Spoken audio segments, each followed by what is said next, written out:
Hello everyone, welcome to back my channel. I hope everyone is having wonderful day.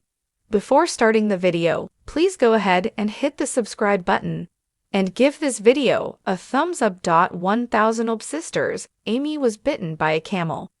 However, there is more to the story and what actually happened. This was something that did not end well for her or her new beau. Amy has always been a wild card when it comes to things. However, this situation did not end up as she wished, and there is a lot to the story. Keep reading to find out more about this situation.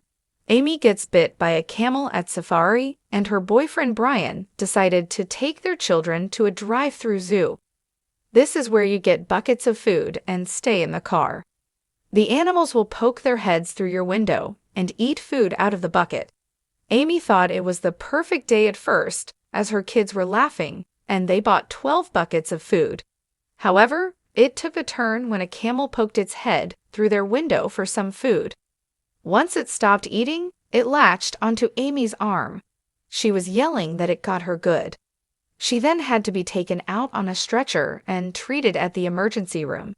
The day trip doesn't end well for Day did not end well for Amy and Brian.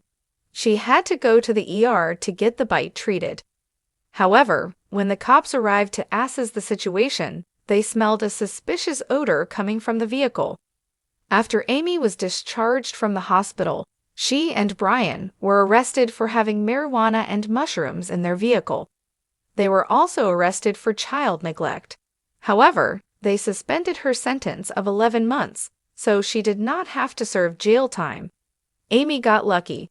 However, this is going to stay with her forever. Now she is trying to move on and be a better mother. It seems as though Amy was only trying to feed the camel when it latched onto her arm. However, it was bad enough that she had to go to the emergency room. The day did not end as she expected, as when she was released, she and her boyfriend were arrested. Yikes. All seems to be good now, and Amy did not have to serve jail time. What do you think about this situation? Are you shocked? Sound off in the comments below. We would love to hear your thoughts on this situation. 1000 sisters, Amy bit by camel. What actually happened?